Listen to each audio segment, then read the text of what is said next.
All right, the professional landscape of women's basketball in North America has reached a definitive inflection point, characterized by a fundamental decoupling of asset valuation from operational cash flow. As the Women's National Basketball Association moves into the 2026 season, it faces a structural crisis that is both fiscal and narrative in nature. Instead of just being real with you, I don't need you to rub me. I don't need you to glaze me, as she said. You're never gonna get respect when people gotta pet you on the head. When they gotta say, oh, good boy, good girl. This false support and this false confidence, all you do is dilute. WNBA had its highest ratings, and then the second highest ratings are right now. Everything in the middle, cratered. The current stalemate between the league's governors and the Women's National Basketball Players Association regarding the collective bargaining agreement represents a historic collision between traditional sports management models and an emerging high-growth equity-based paradigm. This is the story of a league caught between its past as a subsidized asset and its future as a global powerhouse, a story where the math on the page rarely matches the money in the vault. To understand the 2026 standoff, you have to understand the fiscal architecture of the dispute.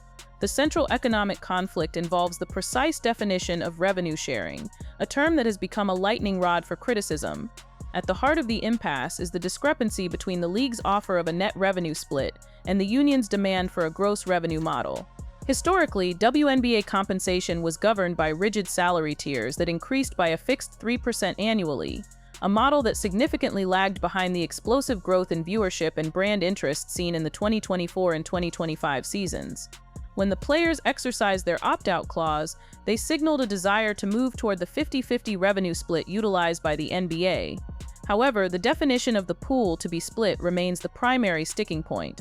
The league's December 2025 proposal suggested a 50 to 70% share of net revenue, which sounds generous until you realize it allows for the deduction of significant operational costs before players see a dime. These costs include marketing, administrative overhead, and the recently implemented league-wide charter flight program, which carries an estimated annual cost of $25 million. Analysts suggest that a 50% split of net revenue could effectively result in players receiving less than 15% of total league revenue, as expenses in a growing league are notoriously high. This is contrasted by the union's counterproposal, which demands a 29 to 34% share of gross revenue total income before any expenses are deducted. The union argues that a net-based model makes the players responsible for the league's spending inefficiencies, while a gross-based model ensures their compensation scales directly with the league's market success. The tension is exacerbated by what many call the accounting for losses narrative. In June 2024, reports surfaced indicating the WNBA was on track to lose $50 million for the year. Critics like Marcellus Wiley have used this figure to mock player demands, questioning the logic of requesting massive raises for a loss-leading enterprise.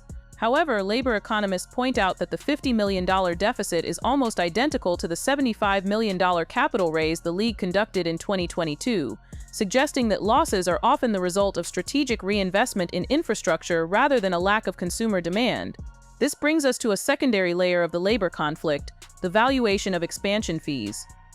In 2025 and early 2026, the WNBA announced new franchises in Cleveland, Philadelphia, and Detroit, with each ownership group paying a reported $250 million entry fee.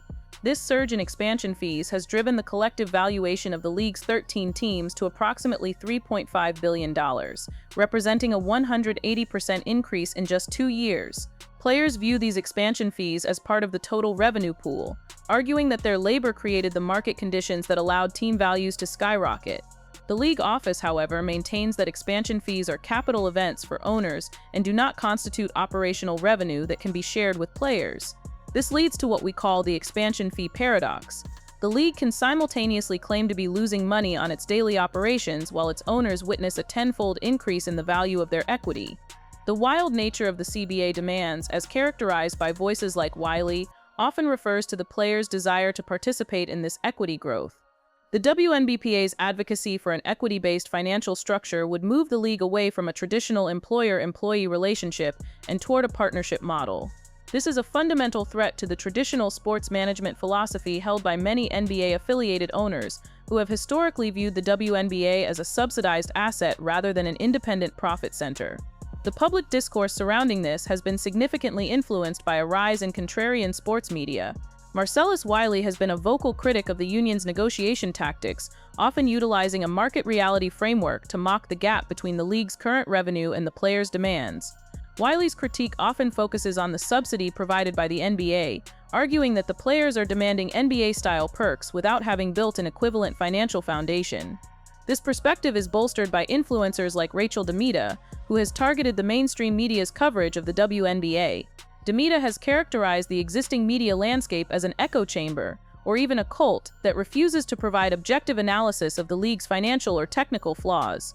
Specifically, DeMita has critiqued the tendency of broadcasters to glaze or overpraise stars like Paige Buckers, while ignoring broader structural issues or the talent of other players. DeMita's controversial exit from the Big Three League in 2025, reportedly following her tweets about Caitlin Clark during a Big Three broadcast, underscores the volatility of the WNBA media environment.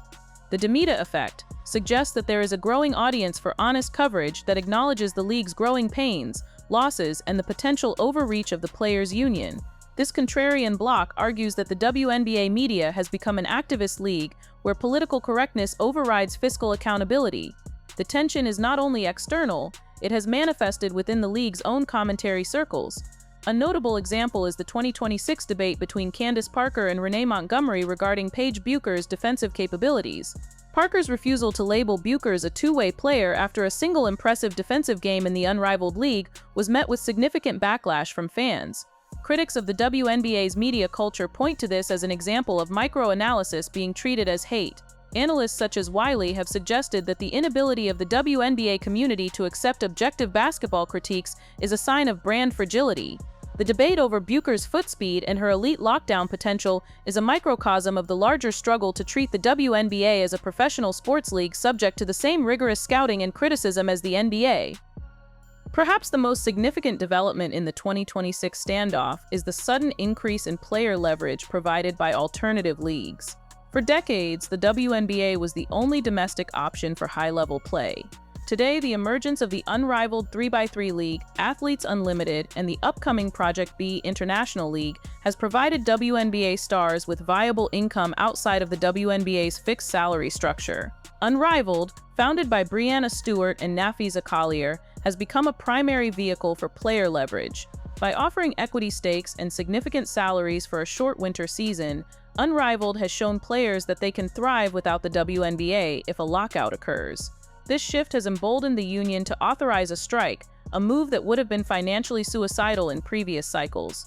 The prioritization rule, which requires players to report to the WNBA on time or face suspension, has become a major point of contention. Owners view the rule as necessary for league respect, while players view it as a restrictive labor practice that prevents them from maximizing their earnings in a short career. The story of the 2026 standoff begins with a paradox that sounds like a glitch in the matrix of professional sports. On one hand, you have a league that is being called out by its own players for having the worst leadership in the world, with a commissioner watching a $50 million hole burn through the balance sheet. On the other, you have billionaire investors fighting for the chance to pay $250 million just to get in the door. This is the heart of the great stare down, a high-stakes game of chicken, where the players have finally realized that the league's poverty might be nothing more than a carefully crafted accounting illusion. For years, the narrative was simple. The WNBA loses money, the NBA pays the bills, and the players should be grateful for the platform. This was the subsidy era, a period where the league's survival was treated like a charitable endeavor. But as we enter 2026, that era is dead. Wiley's critique points to the wild nature of the demands, a $10 million salary cap and a 30% cut of total revenue, at a time when the league claims it can't even afford to break even. But the players aren't looking at the daily operational losses anymore. They are looking at the equity. They see the New York Liberty being valued at $450 million. They see the Golden State Valkyries selling out season tickets before they even have a roster. They are calling the league's bluff, arguing that a business that is losing $50 million a year shouldn't be seeing its asset values triple in 24 months. The pay us what you owe us movement isn't just a slogan. It's a demand for back pay for the decades the players spent building a brand that the owners are now cashing out on through expansion fees. Under the old system, players got a 3% raise every year, regardless of whether the league's revenue went up by 10% or 1,000%. Now they want a revenue share that scales in real time. They want to be partners, not just employees. And the mockery from the contrarian media is essentially a warning. If you ask for too much, you might just break the very league you're trying to profit from. The technical battleground of the 2026 CBA isn't a basketball court, it's an Excel spreadsheet. The league's latest offer sounds amazing on paper, a 50 to 70% share of the revenue. But there's a catch that the union is calling a slap in the face. That percentage only kicks in after the league deducts every possible expense. Imagine a league where the owners decide to spend $50 million on fancy marketing, private jets, and new offices. Under the net model, all of that spending comes out of the pot before the players get a dime. The WNBPA is arguing that this net revenue trap is designed to keep players' salaries low forever. They've watched the creative accounting of the NBA for years, and they've decided they aren't falling for it. They want a percentage of the gross, the total money coming in from TV deals, ticket sales, and merchandise before the owners start moving the numbers around. This is where the mockery gets intense. Critics argue that a business that doesn't account for its expenses isn't a business, it's a fantasy. Wiley's point is that the WNBA players are asking for a deal that even NBA players don't have in its purest form. But the players counter that they are currently making less than 10% of the league's total revenue, while NBA players get over 50%. The gap is so massive that the players feel like they have to make wild demands just to get to a baseline of fairness. The net versus gross debate is a symptom of a deeper lack of trust. WNBA President Nneka Ogwumike has been open about the culture of distrust between the players and the league office. The players believe the league is hiding its true profitability to avoid paying them what they are worth. Meanwhile, the league argues that it is still in a reinvestment phase and that paying out 30% of gross revenue would lead to $700 million in losses over the life of the next CBA. It's a classic fiscal battle where the stakes are the very survival of the 2026 season. While the economists fight over the revenue split, a different kind of war is happening in the media. Rachel DeMita has become the face of a growing movement that critiques what she calls the WNBA echo chamber. According to DeMita and her supporters, the mainstream media coverage of the WNBA has become performative and dishonest. They argue that reporters are so afraid of being called haters that they refuse to criticize poor play, bad decisions, or the unrealistic nature of the union's demands. This echo chamber critique hit a fever pitch during the debate over Paige Bucher's defense. When Candace Parker suggested that we should slow our roll on calling a rookie an elite two-way player, she was met with a wave of backlash that felt more like a cult response than a basketball discussion. The contrarian media, led by Wiley, used this as proof that the WNBA world is not a serious sports environment. They argue that if you can't have a technical debate about foot speed without it becoming a social media war, the league is never going to grow past its niche status. DeMita's own career took a shocking turn when she was reportedly ousted from the Big Three League for tweeting about Caitlin Clark. This exposed a reality that many fans suspected: there is a high price for being honest about the WNBA. The mainstream narrative is focused on glazing the new stars while the contrarian media is focused on exposing the cracks in the foundation. This media volatility is fueling the CBA fire. The players feel emboldened by the glazing and the record-breaking TV ratings, while the owners are listening to the market reality voices who say the bubble is about to burst. The DeMita effect has created a space for fans who love the game but hate the propaganda. These are the fans who want to see the league succeed but are mocking the idea that a league still losing $50 million a year should be paying out million-dollar salaries. It's a divide that isn't going away, and it's making the negotiations even more polarized as both sides use the media to broadcast their own version of the truth. But the biggest plot twist in this story isn't the media or the accounting, it's the leverage. For the first time ever, the WNBA players have an escape hatch. In previous lockouts or negotiations, the league could just wait the players out, because where else were they going to go? Overseas. That meant living in Russia or Turkey for 6 months, away from their families and their brands. Enter Unrivaled. Founded by the players, for the players, Unrivaled is a 3-on-3 domestic league that offers equity, high salaries, and a lifestyle that the WNBA simply can't match in the off-season. By creating their own platform, stars like Breanna Stewart and Nafisa Collier have essentially told the WNBA, "We don't need you as much as you need us." If a lockout happens in 2026, the stars aren't going to go broke. They are going to go play in Miami for 6 figures while the WNBA's arenas sit empty. This unrivaled leverage has changed the math of the CBA. The players have already authorized a strike when necessary, a move that would have been unthinkable a decade ago. They aren't just asking for more money, they are demanding it because they have options. This is why the demands look so wild to critics like Wiley. They are the demands of a group that finally knows its own value and has the infrastructure to back it up. The league is fighting back with the prioritization rule, trying to force players to choose between the WNBA and these new leagues. But the players are pushing to shorten rookie contracts and eliminate the core designation so they can enter free agency earlier and cash in on their newfound leverage. It's a battle for control over the talent.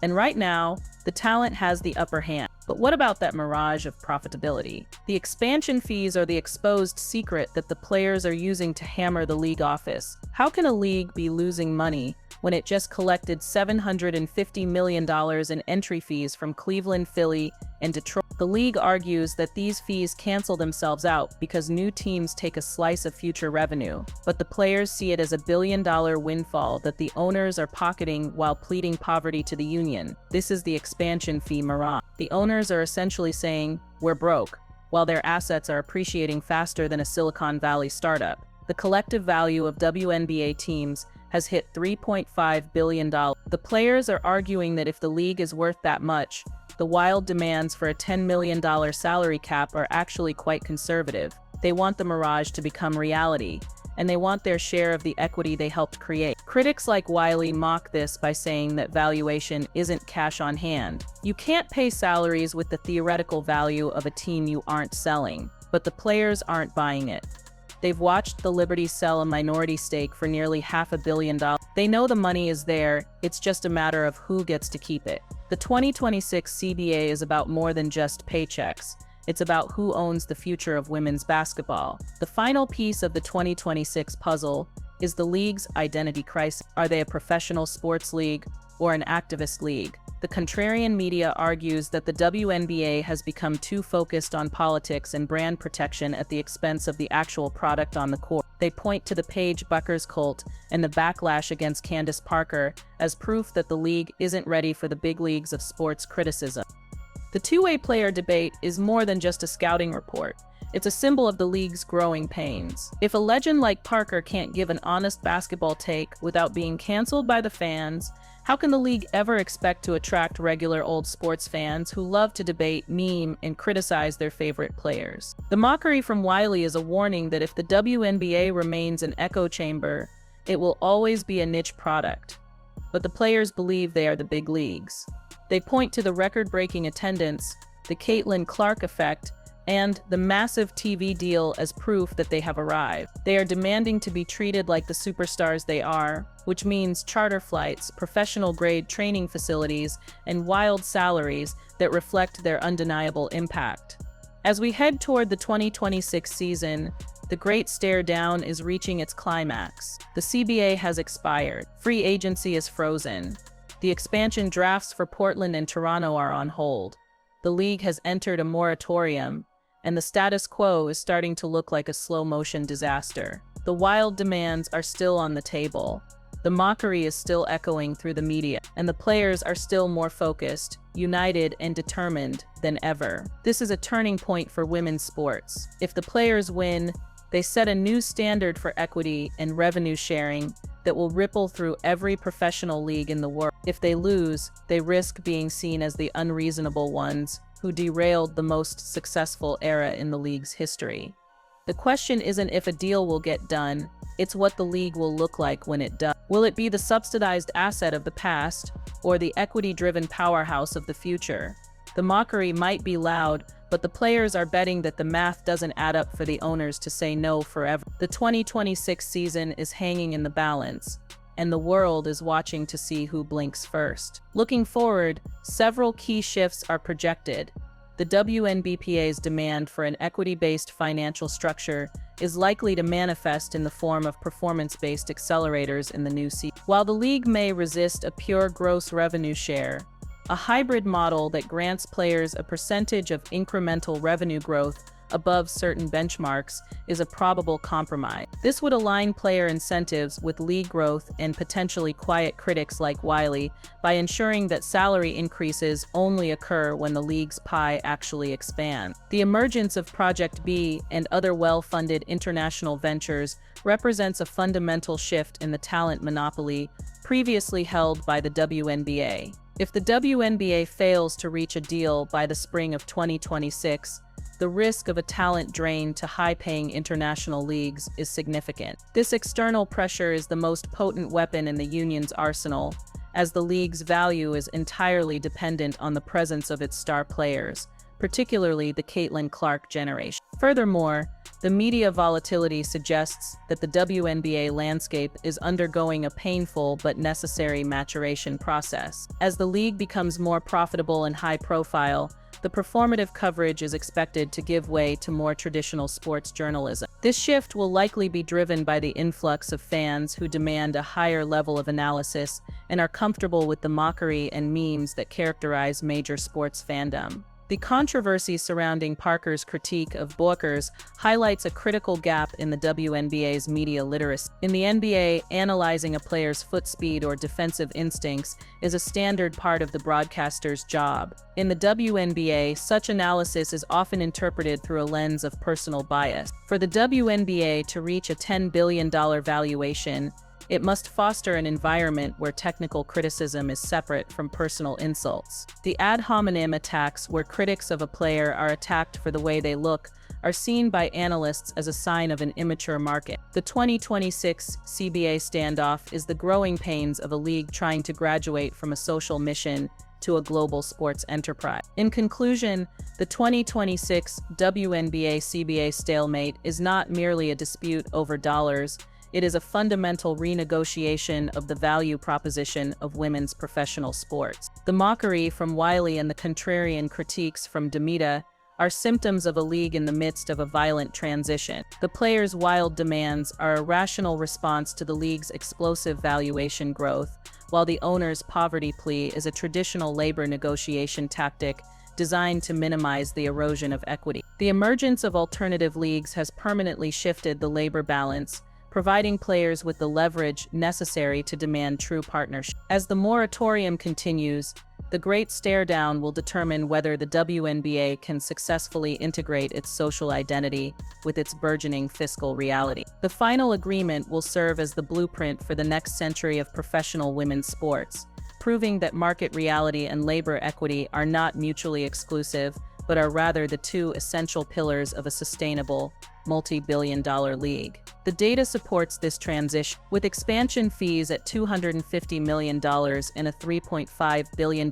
valuation, the WNBA is no longer a small-scale venture. The players are looking at a future where the average salary could triple, provided the revenue calculation basis shifts from projected current seasons to audited prior season. The discrepancy between the $5 million salary cap proposed by the league and the $10.5 million requested by the union represents the gap between two different visions of the league's health. While the league points to a $50 million loss, the players point to the $750 million in expansion capital recently secured. This is not just a fight for a paycheck, it is a fight for the soul of the game, played out in front of a global audience that is no longer content with the old stories of charity and survival. The 2026 season will either be the year the WNBA broke or the year it finally grew up.